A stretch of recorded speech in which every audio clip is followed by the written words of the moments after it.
खबरों को देखेंगे विस्तार से। भोपाल से बड़ी खबर की बात करेंगे। सीएम शिवराज सिंह चौहान कुछ ही देर में वीडियो कॉन्फ्रेंसिंग करने वाले हैं। मध्य प्रदेश के केंद्रीय मंत्रियों से वे वीडियो कॉन्फ्रेंसिंग के जरिए चर्चा करेंगे। विभागीय अधिकारियों से भी कोरोना से जुड़े विषयों पर वर्चुअल चर्चा की जाएगी।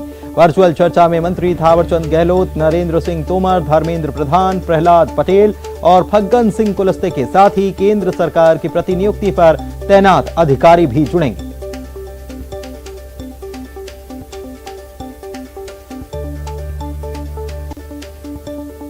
इधर नकली रेमडेसिविर इंजेक्शन बनाने वालों के खिलाफ सीएम शिवराज सिंह चौहान ने सख्ती दिखाई है और अफसरों को कड़ी कार्रवाई करने के आदेश दिए हैं। सीएम शिवराज सिंह चौहान ने डीजीपी को आदेश देते हुए कहा है कि नकली इंजेक्शन बनाने वालों को गुजरात से उठाकर मध्य प्रदेश लाया जाए और उनके खिलाफ केस चलाया जाए। अधिकारियों से बात करते हुए मुख्यमंत्री ने कहा कि मैं केवल इतना चाहता हूं कि ऐसे नरपिशाच किसी भी कीमत पर बचने न पाए। सीएम ने अधिकारियों से कहा कि इसकी गहराई में जाएं और विधि विशेषज्ञों का परामर्श भी इसमें लिया जाए।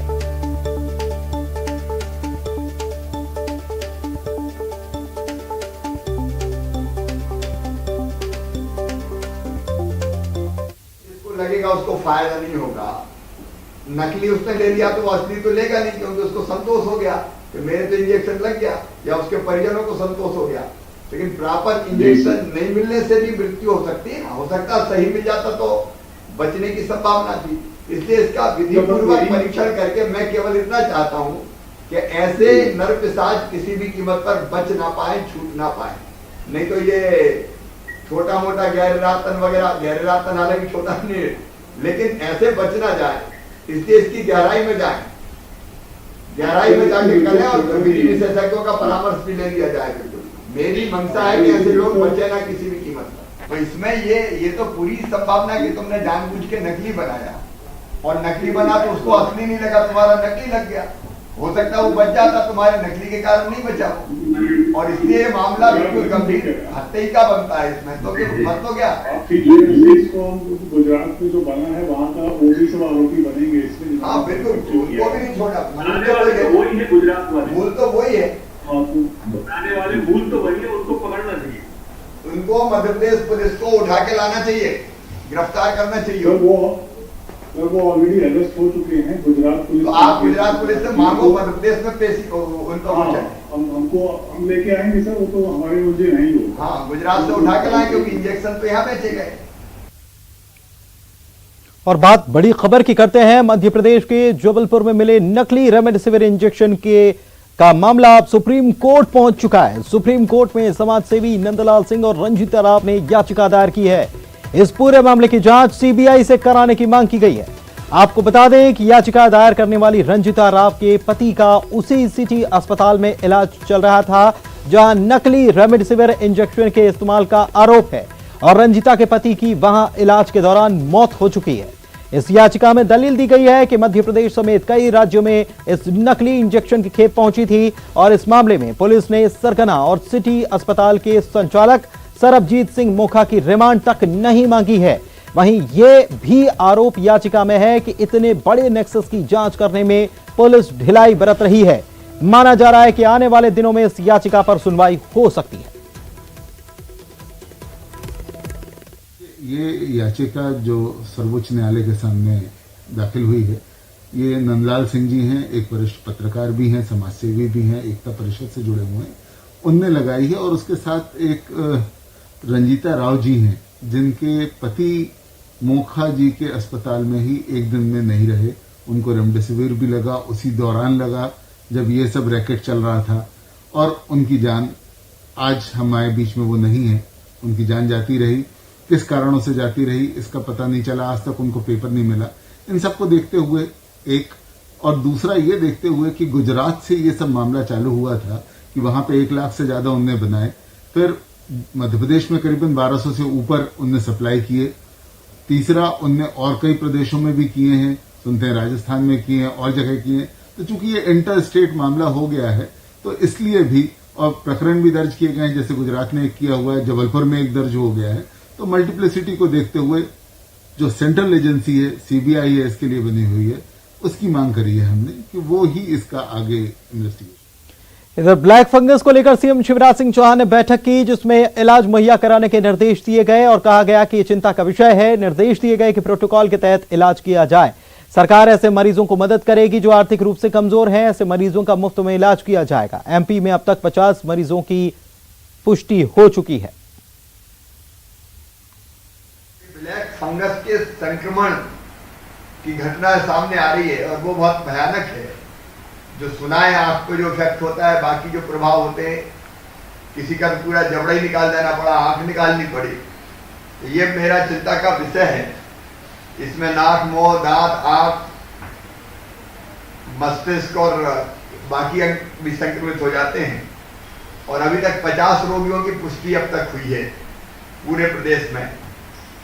ये हमारी ड्यूटी है कि ब्लैक फंगस जैसी गंभीर बीमारी जो कोविड के बाद होती है, उसका उपचार भी हम सुनिश्चित करें और इसके लिए पूरे इलाज का प्रोटोकॉल जारी किया जाए। इधर ब्लैक फंगस को लेकर रोकथाम और इलाज के लिए सरकार अमेरिकी एक्सपर्ट्स की मदद ले रही है। चिकित्सा शिक्षा मंत्री विश्वास सारंग ने हमीदिया अस्पताल के डॉक्टर्स की टीम के साथ अमेरिकी डॉक्टर से चर्चा की। मरीजों के इलाज के लिए भोपाल और जबलपुर में यूनिट शुरू की जाएगी और 4 विंग इसके लिए काम करेंगे।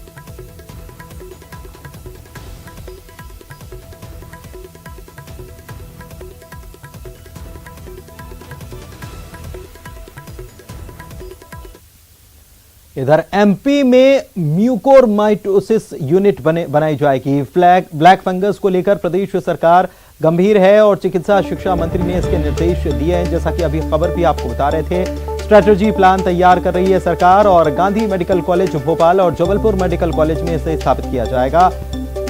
म्यूकोरमाइकोसिस यूनिट शुरू होगी और 10-10 बिस्तरों की ये यूनिट तैयार की जाएगी। अलग से ऑपरेशन थिएटर की भी इसकी व्यवस्था होगी।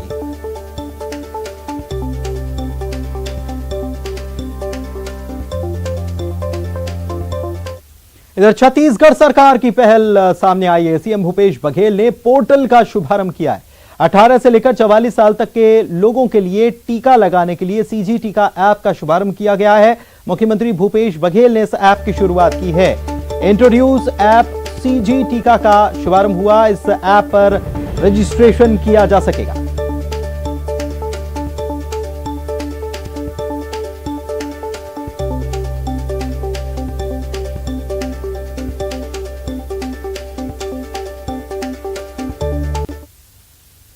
छत्तीसगढ़ में भी ब्लैक फंगस ने दस्तक दे दी है और सीएम भूपेश बघेल ने प्रदेश में ब्लैक फंगस के संक्रमण के होने की जानकारी को गंभीरता से लिया है। उन्होंने छत्तीसगढ़ के सभी जिलों में ब्लैक फंगस के इलाज के लिए सभी जरूरी दवाओं की उपलब्धता सुनिश्चित कराने के लिए स्वास्थ्य विभाग के अधिकारियों को निर्देश दिए हैं। सीएम के निर्देश के बाद खाद्य और औषधि प्रशासन नियंत्रक ने औषधि निरीक्षकों को निर्देश दिया कि वे अपने अपने कार्यक्षेत्र के भीतर समस्त होलसेलर स्टॉकिस्ट C&F से दवाइयों की उपलब्ध मात्रा की जानकारी प्रतिदिन लें।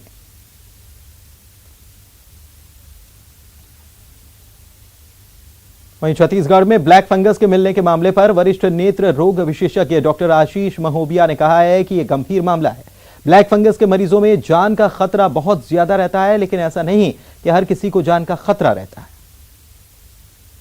अभी पता चला है कि छत्तीसगढ़ में भी मरीजों की संख्या काफी बड़ी है ब्लैक फंगस के मरीजों की, जो कि एक गंभीर मामला है क्योंकि ब्लैक फंगस के मरीजों में जान का खतरा बहुत ज्यादा रहता है। It's a very lethal fungus, लेकिन ऐसा नहीं कि हर किसी को जान का खतरा हो जाए। अगर हम बहुत ज्यादा सावधानी लें तो हम इससे बच सकते हैं। किन मरीजों को सावधानी की ज्यादा आवश्यकता है? वो मरीज जो बहुत लंबे समय तक ऑक्सीजन इनहेलेशन लिए हैं, खासकर घर में, क्योंकि घर में हम वो सॉल्यूशन जो होता है जिससे ऑक्सीजन गुजरता है वो पानी डाल देते हैं, जबकि अस्पतालों में उसको डिस्टिल वाटर या स्टेराइल वाटर यूज करते हैं।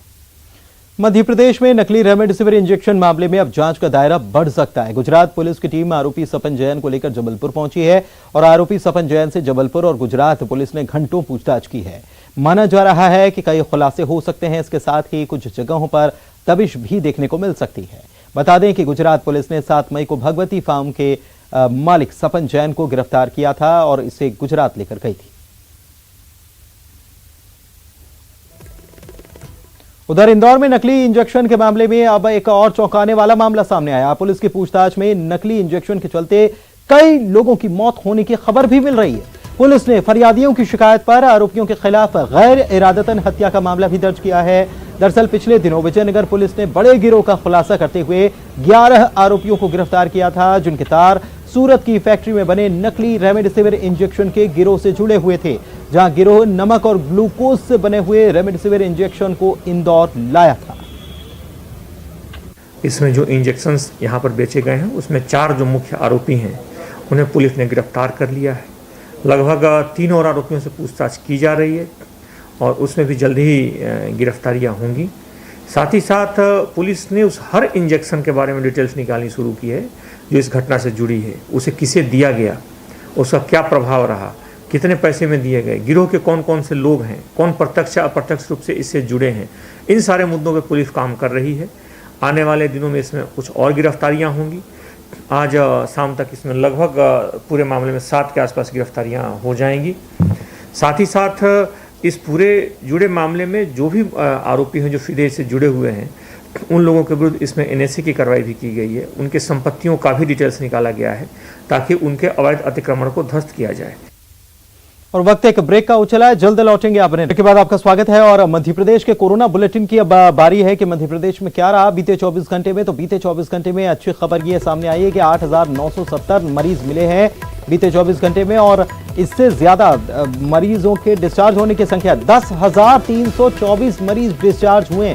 अच्छी खबर ये बिल्कुल मानी जा सकती है। 84 मरीजों ने हालांकि कोरोना के चलते अपनी जान गंवा दी, लेकिन इसके साथ ही अब बड़ी खबर ये भी कि राज्य में एक्टिव मरीजों की संख्या कम हो रही है। जो कल 1,11,000 थी, आज 1,09,928 है। एक्टिव मरीजों की संख्या भी तेजी से घट रही है और साथ ही नए मरीज जो मिल रहे हैं उनकी संख्या में भी कमी सामने आ रही है। इंदौर की अगर बात की जाए तो इंदौर में 1597 नए मरीज मिले। हालांकि ये आंकड़ा अभी कह सकते हैं कि कंट्रोल में नहीं है, लेकिन भोपाल में स्थिति काबू में लगातार आती जा रही है, क्योंकि कल जहां 1400 के आसपास मरीज थे तो आज 1304 मरीज भोपाल में मिले हैं बीते 24 घंटे में। ग्वालियर की अगर बात की जाए तो ग्वालियर में भी काफी तेजी से सुधार देखने को मिल रहा है। 492 नए मरीज ग्वालियर में सामने आए हैं। और जबलपुर की बात करें तो यहां 666 नए मरीज बीते 24 घंटे में सामने आए हैं। खरगोन में 114, बैतूल में भी 144 नए केस सामने आए हैं। कोरोना का अपडेट आपको बता रहे हैं। इंदौर में 1597, भोपाल में 1304 नए मरीज बीते 24 घंटे में। ग्वालियर में 492, जबलपुर में 666 नए मरीज मिले हैं।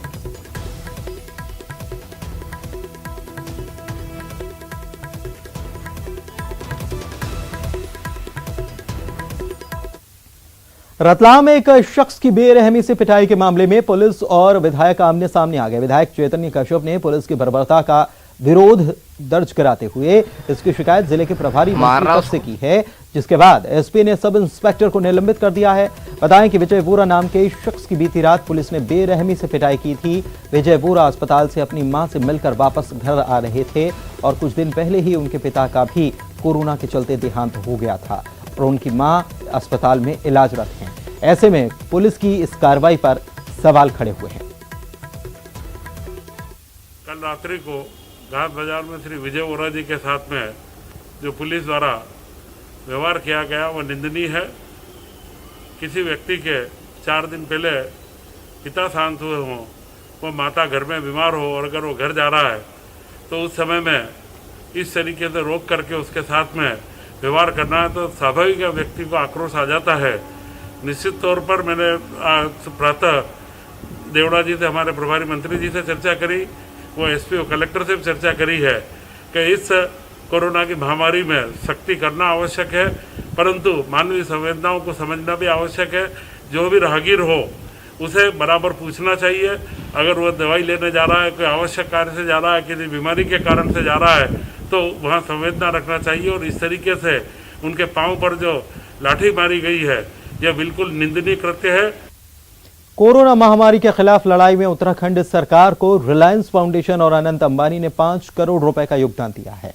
यह जानकारी उत्तराखंड के सीएम तीरथ सिंह रावत ने ट्वीट के जरिए दी है। उन्होंने लिखा है कि उत्तराखंड राज्य आपदा प्रबंधन प्राधिकरण को अनंत अंबानी और रिलायंस फाउंडेशन की ओर से 5 करोड़ रुपए दिए गए हैं। संघर्ष की इस घड़ी में यह सहयोग बेहद महत्वपूर्ण है। इससे कोरोना के खिलाफ लड़ाई को और मजबूती मिली।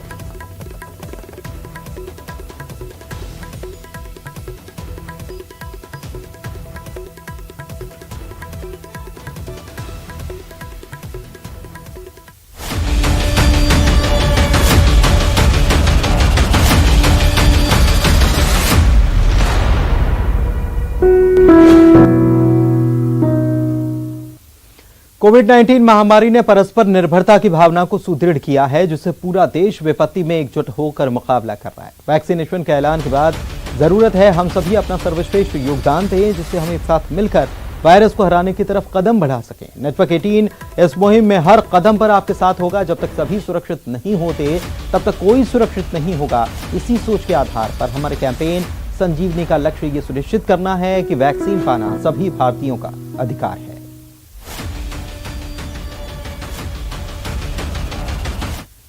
कोरोना संकट में एम्बुलेंस चालक मरीजों से मनमाना किराया वसूल रहे हैं और ऐसे में मुंबई से सटे ठाणे में शिक्षक ने अपनी कार को ही एम्बुलेंस बना दिया और कोरोना मरीजों को मुफ्त में सेवा देनी शुरू कर दी। वे वैक्सीनेशन को लेकर भी लोगों को जागरूक कर रहे हैं।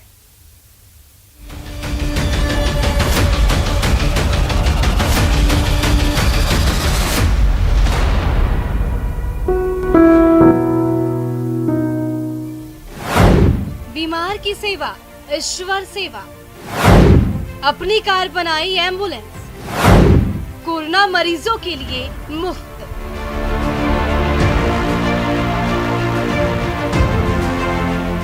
कोरोना मरीजों को अस्पताल लाने और ले जाने में सबसे बड़ी चुनौती एम्बुलेंस की व्यवस्था करना है। भारी मांग के चलते एम्बुलेंस के चालक मनमाना किराया वसूल रहे हैं। इस संकट के मद्देनजर शिक्षक विनय सिंह ने एक बड़ी पहल की है और अपनी कार एम्बुलेंस में तब्दील कर दी। कोरोना जो पेशेंट हैं उनको जो है कि अस्पताल तक छोड़ने का काम कर रहा हूँ। जो पेशेंट ऐसे हैं जिनको ऑक्सीजन की जरूरत नहीं है, फिर भी उनको एम्बुलेंस में ज़्यादा खर्चे उठाने पड़ रहे हैं, 8,000, 10,000, 12,000 मनमानी एम्बुलेंस वाले खर्चे पैसे ले रहे हैं, तो उनको कहीं न कहीं उनको सपोर्ट मिल जाए। मुंबई से सटे ठाणे में रहने वाले विनय सिंह ने 25 अप्रैल से अपने मिशन की शुरुआत की। पिछले 15 दिन में वो 45 से ज्यादा कोरोना मरीजों को अस्पताल और घर पहुंचा चुके हैं। इस दौरान वे कोरोना गाइडलाइंस का पूरी तरीके से पालन भी करते हैं। कोरोना काल में हम लोग लगभग 45 लोगों को अब तक जो है कि हम लोगों ने छोड़ा है। मरीजों को अस्पताल पहुंचाने के अलावा विनय सिंह और उनके साथी धनंजय सिंह लोगों को कोरोना टीके के लिए भी प्रेरित करते हैं। वैक्सीन लगवा करके हम सभी को इस बीमारी को हराना है, तो मेरा सभी से रिक्वेस्ट है वैक्सीन लगवाएं। शिक्षक विनय सिंह अपने मिशन को विस्तार देने में जुटे हैं और खाना, राशन, मास्क, सैनिटाइजर और दवाइयों के जरिए भी जरूरतमंद की सेवा कर रहे हैं। इस दौरान वे जीवन संजीवनी कोरोना टीका के लिए लोगों को जागरूक करना नहीं भूलते। Bureau report, news 18 network.